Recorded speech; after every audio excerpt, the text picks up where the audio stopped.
Capítulo 13.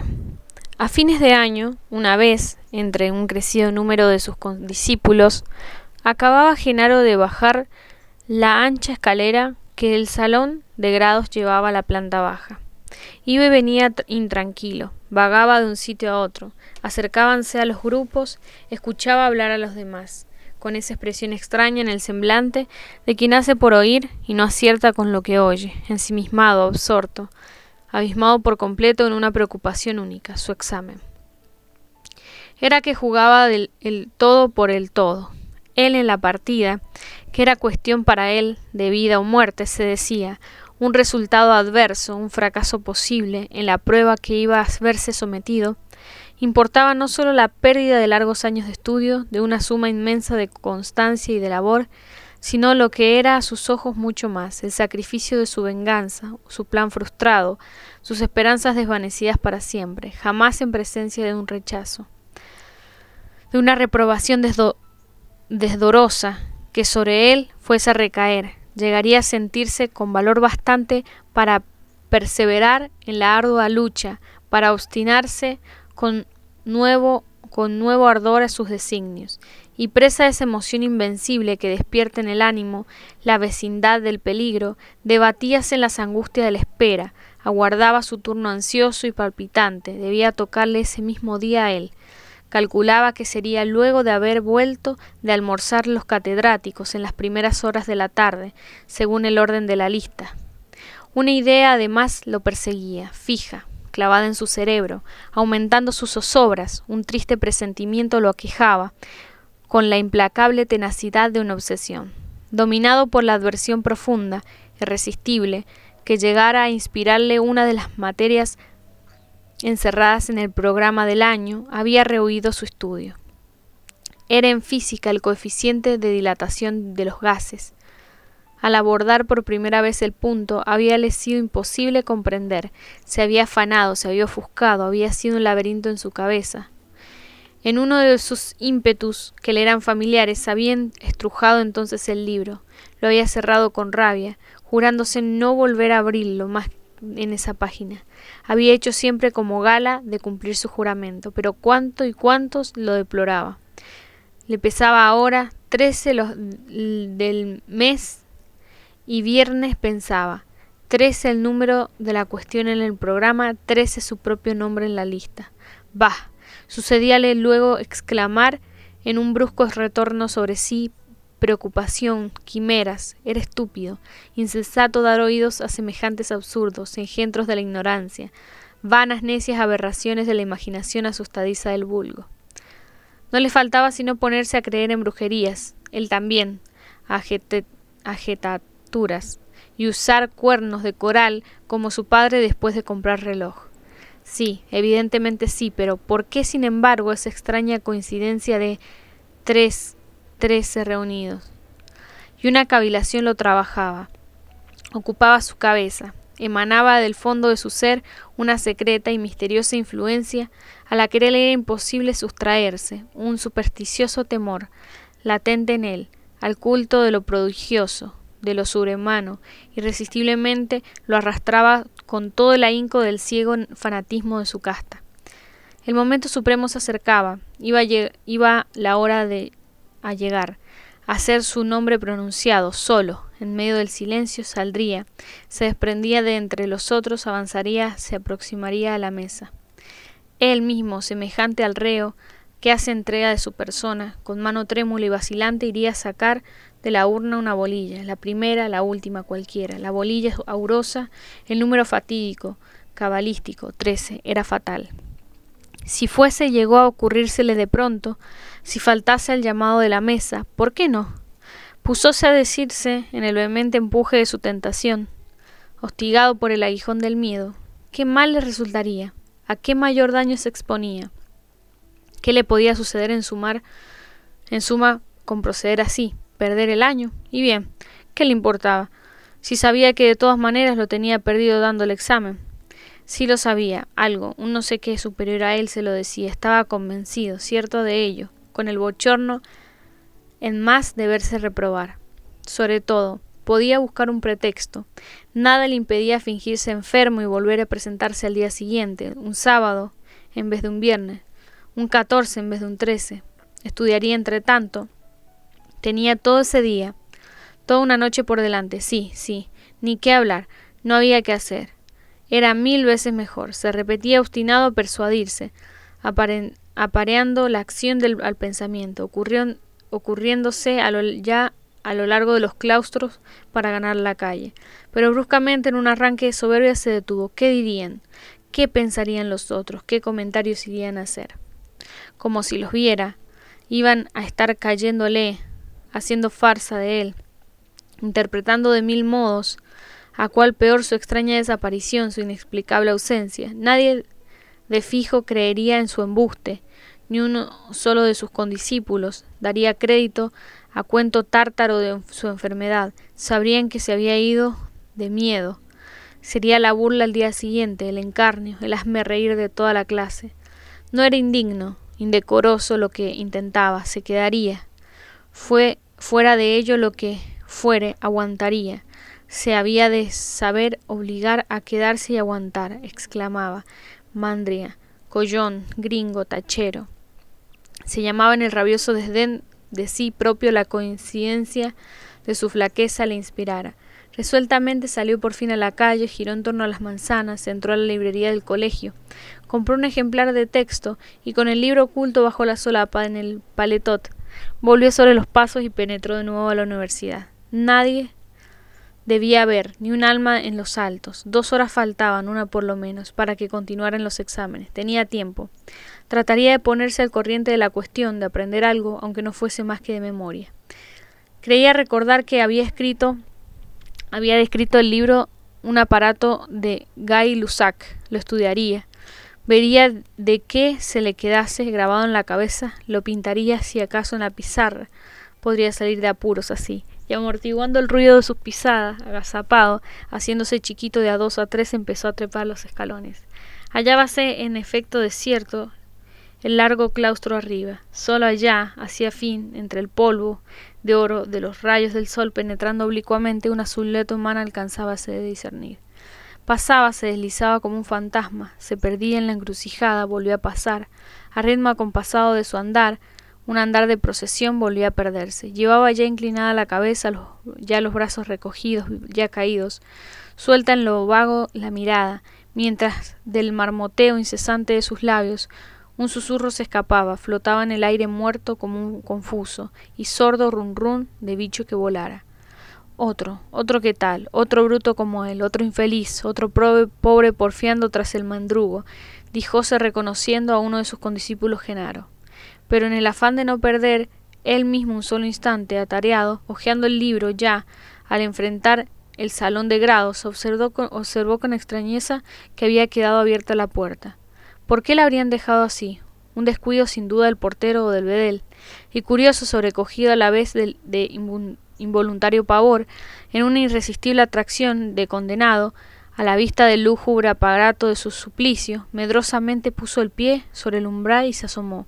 Le pareció la mayor inmensa sala del silencio, más dilatada su bóveda, más alejado su fondo del que, semejante a un falso dios, a algún ídolo enemigo, con el funesto emblema de su R enorme en el zócalo, el busto de bronce de Rivadavia resaltaba. Hacia el centro, enseguida, junto a la pared de enfrente, la tribuna. La clásica tribuna apareció a su vista, ventruda, chata, tosca, dorada, apolillada, respirando un aire a rancio, a ciencia añeja de sacristía, como un púlpito. Luego la aislada y solitaria en medio de un ancho espacio, como un escollo. En el mar, la silla del examinado, el banco de los acusados, el banquillo acaso se decía, clavando en ella los ojos lleno del sobresalto Genaro, su propio banquillo de reo, destinado a una muerte más cruel, más infame 1000 veces que la otra. A media altura, por fin, sobre el muro de cabecera, una colección de pinturas quebrajadas y polvorosas, atrajo sus miradas. La efigie de los rectores de antaño, proyectando cada cual sobre su marco el apagado rayo de una mirada oblicua, turbia, muerta, siempre igual, incansable, en la angulosa impasibilidad de sus rostros de frailes viejos, y el estrado de tradicionales, de vetustos sillones de baqueta a la mesa, abajo, imponente, en su solemne aparato, tendida en un damasco blanco y rojo, arrastrando el ancho fleco de su carpeta por la alfombra, mientras que entre el tintero enorme y más allá la campanilla cuyo timbre de llamada era como una descarga eléctrica en el pecho. La urna fatal que destacaba del conjunto, negra, fatídica, siniestra, en su elocuencia muda de mito. Estaba allí, indefensa, abandonada. A pocos pasos de él, al alcance de su mano, estaba abierta. Tenía dentro las bolillas, las 36 bolillas del programa, como ofreciéndolas, como instigándolo a uno, como provocándolo. La sugestión, la idea del mal llegó a poseerlo. Bruscamente, con una prontitud de un rayo, robóse una, se le ocurrió. Podía elegir, llevarse la que quisiera, la que se le antojara, buscar en el montón el número del programa que más a fondo hubiera estudiado, en el que más fuerte se sintiera, guardársela en el bolsillo, tenerla escondida entre los dedos, al ir a meter la mano, hacerse que él revolvía y sacarla y mostrarla luego, como si solo entonces la acabara de tomar. Era el éxito eso, el resultado del examen asegurado, el voto de sobresaliente conquistado, quién sabía si hasta una mención honrosa en la mesa, ¿por qué no? Tal vez. Era la victoria, sobre todo el triunfo solo de los otros, su anhelo supremo, su aspiración colmada, su sueño, su acariciado sueño de venganza realizado. Pero una mancha negra sobre la conciencia, eso también, la falta, el delito, el crimen. De ese modo se empezaba por miserias, por echar mano de un cobre, de un cigarro, se acababa por robar una fortuna. ¿Quién una vez dado el primer paso era capaz de decir dónde iba a detenerse? Hasta qué fondo de abyección podía arrastrar la pendiente resbaladiza de la culpa. Pero no exageraba acaso, alarmado, atemorizado sin razón, no desfiguraba el alcance, la trascendencia del acto que intentaba, el carácter que éste revestía. Era realmente un delito, un robo. ¿A quién dañaba? ¿A quién perjudicaba? ¿A quién despojaba de lo suyo? No podía ser mirado o repudiado más bien como una mera travesura, una superchería, una cábula de estudiante, sin seriedad, sin importancia, hasta inocente si se quería, imaginada solo con el fin de verse libre de un mal trago, de sacarse el lazo del cuello, una simple diablura de muchacho, en fin. ¿Y qué diablos? Aun admitiendo lo contrario, bien pensado, eran historias esas, no estaban sujetas a las reglas fijas, la moral, el bien y el mal eran relativos, contingentes como todo lo que era humano, dependían de mil diversas causas, de mil diversas circunstancias, el tiempo, el lugar, medio, la educación, las creencias. Lo que en un punto de la tierra se admitía, se rechazaba en otro, lo que antes había sido aceptado como bueno y venía a ser declarado malo después. Ni aun el asesinato, ni aun el incesto mismo, el monstruoso y repugnante incesto, había dejado de tener su hora de triunfo, consagrado, santificado a la luz del sol, a la faz de Dios y a de los hombres. Todo el hueco palabreo de la escolástica, todo el indigesto bagaje de su filosofía, adquirido 2 años antes en clases, era sacado a la luz, puesto a contribución por él en abono de su causa. Tenía sus ideas, sus principios, sus doctrinas de lo que no cejaba un ápice. Él era utilitario y radical, declarado en materia de moral. Un acto, una acción cualquiera podía ser buena o mala, según el provecho o el daño que de ella se sacara.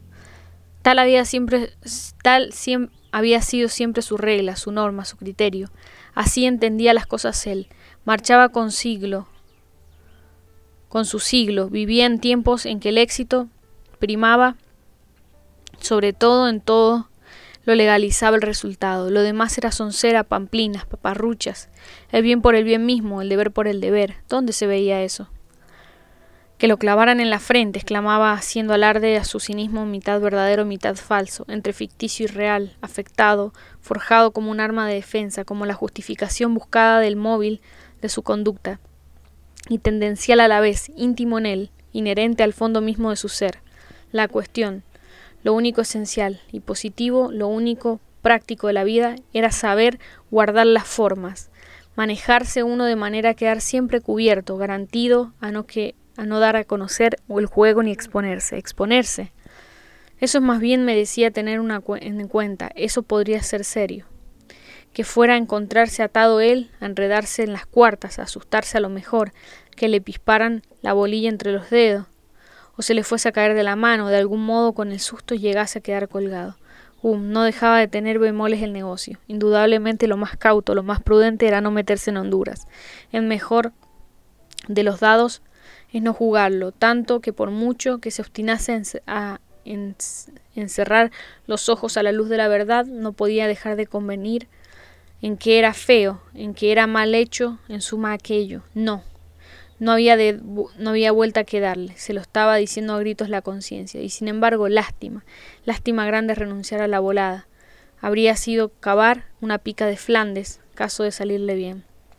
Como en un último pudor de virgen que se da la vacilación, la duda, el recelo de lo desconocido, la aprehensión del incierto, más allá de la primera vez, un momento lo contuvieron, pero la urna maldita, semejante a un mensajero del infierno, lo atraía, lo fascinaba, derramaba sobre él el demoníaco hechizo de la tentación.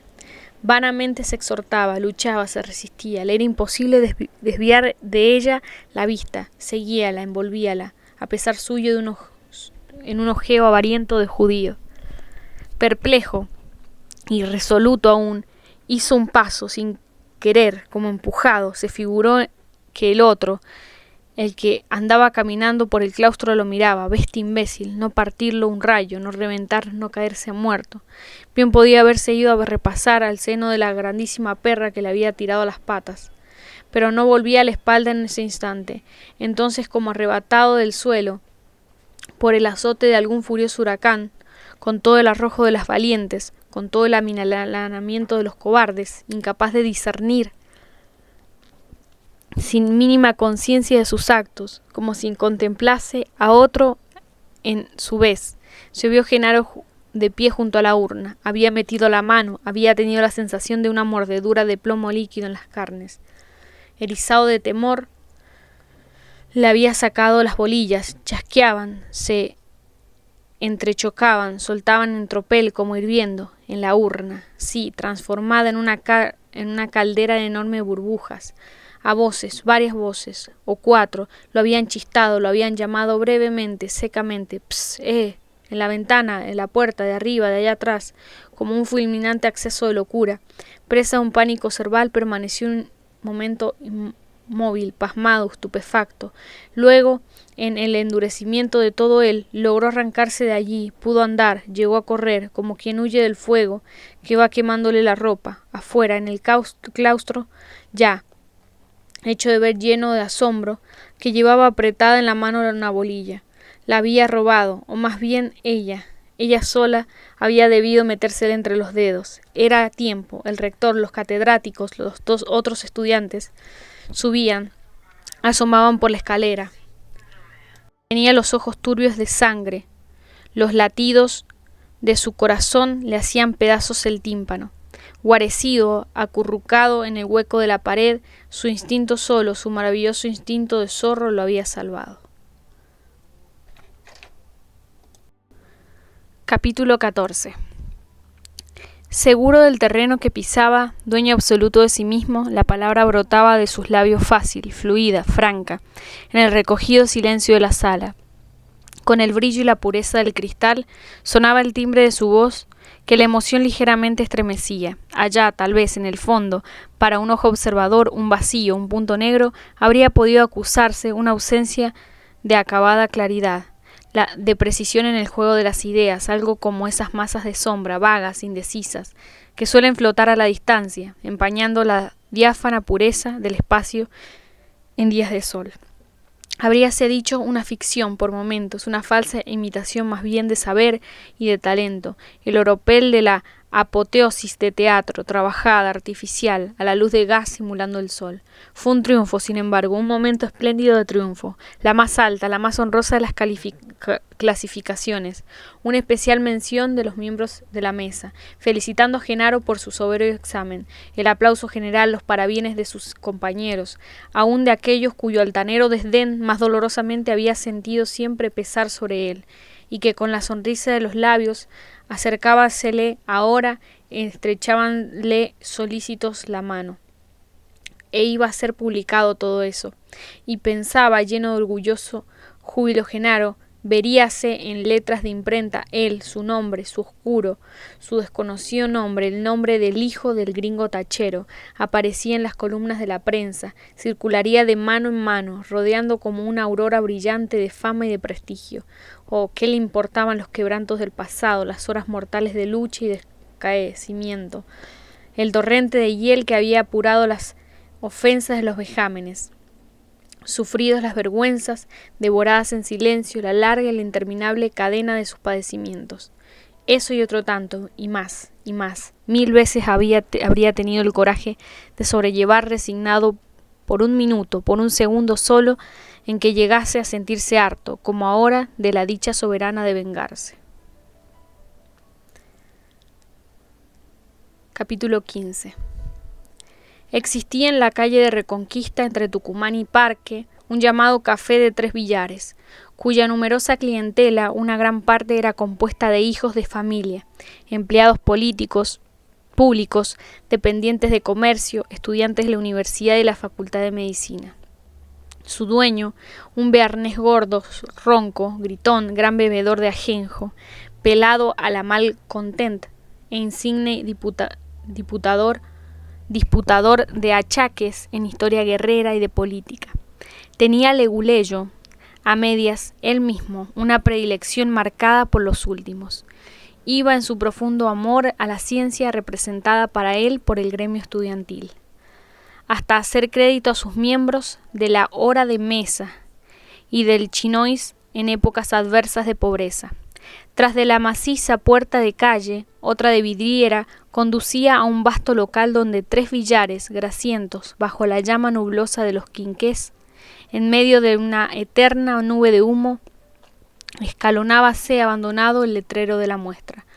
Veíase entrando a la izquierda un mostrador forrado de zinc, luego un estante provisto del surtido para el despacho diario, botellas de licores, frascos de frutas en conserva, tarros de cigarrillos, cajones de cigarros hamburgueses, mientras junto a varias mesas de fierro más allá, guardando las distancias como pelotones en marcha, unas cuantas docenas de sillas se alineaban, y sobre el papel pintado de la pared colgaba una colección de estampas iluminadas, representando batallas ganadas por Napoleón.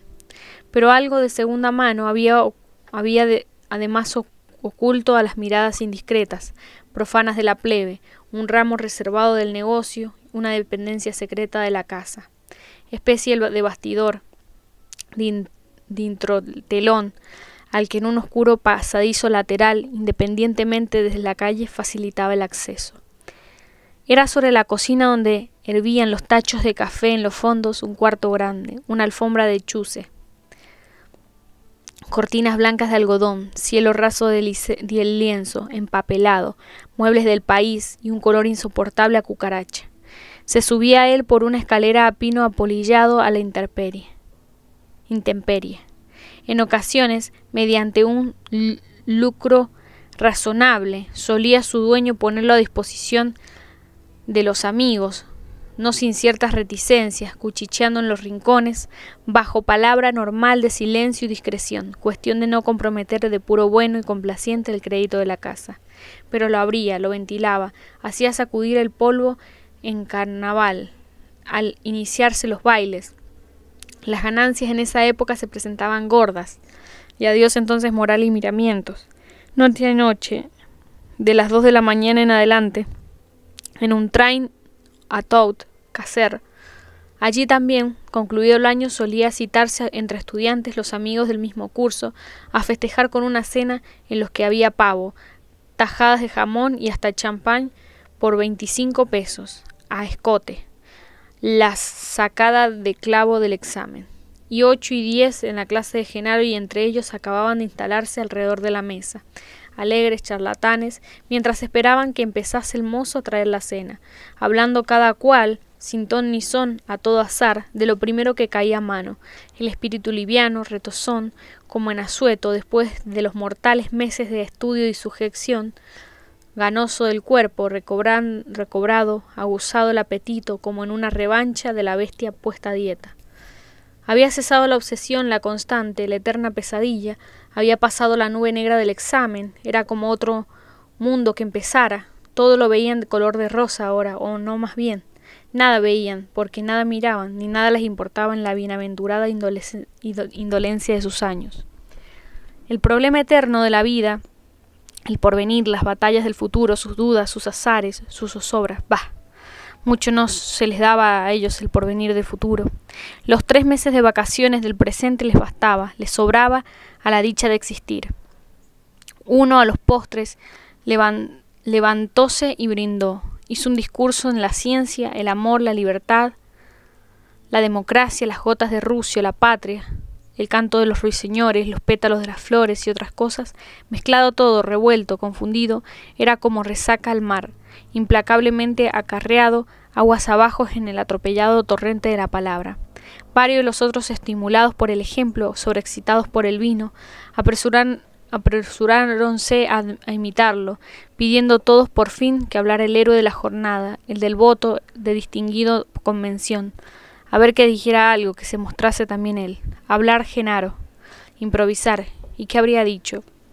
Oh, mientras de pie sus compañeros, brillante la mirada, encendida la mejilla, la copa en alto, dejaban sin violencia correr la fecunda fuente de su labia, el abstraído, ensimismado allá, solo en sus adentros, trabajosamente se ensayaba, buscaba, procuraba dar forma al pensamiento, y poner a prueba una vez más la medida de sus fuerzas, y una vez más, infeliz, era asaltado por la triste y dolorosa persuasión de su impotencia.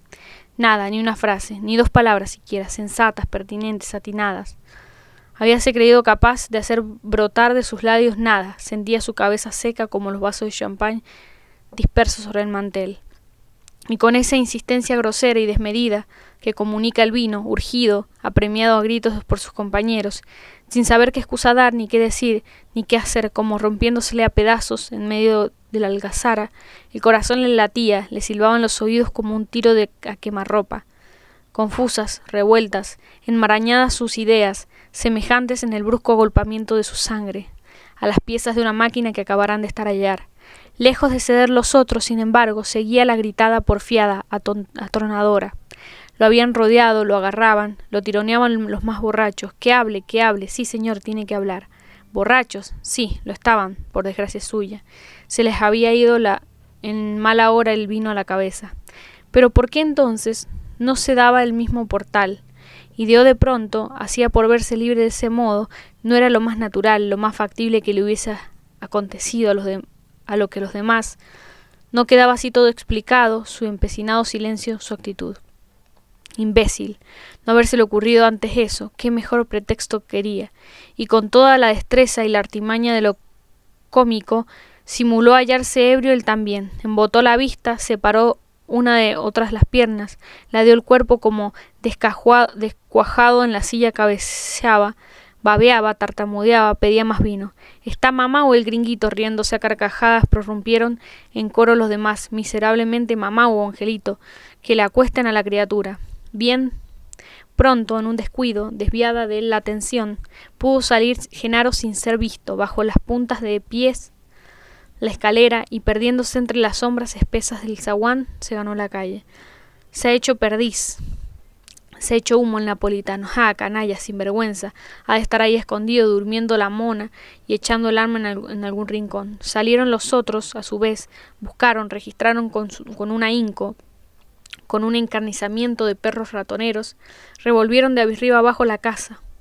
Preguntaron a los mozos, al patrón. Ninguno de ellos lo había visto, nadie supo dar razón del desaparecido. Al bajo, a los bancos del paseo, se ha de haber largado, cuando menos a tomar el fresco, el muy malante. Dominando el confuso tole-tole, saltó de pronto como inspirada una voz.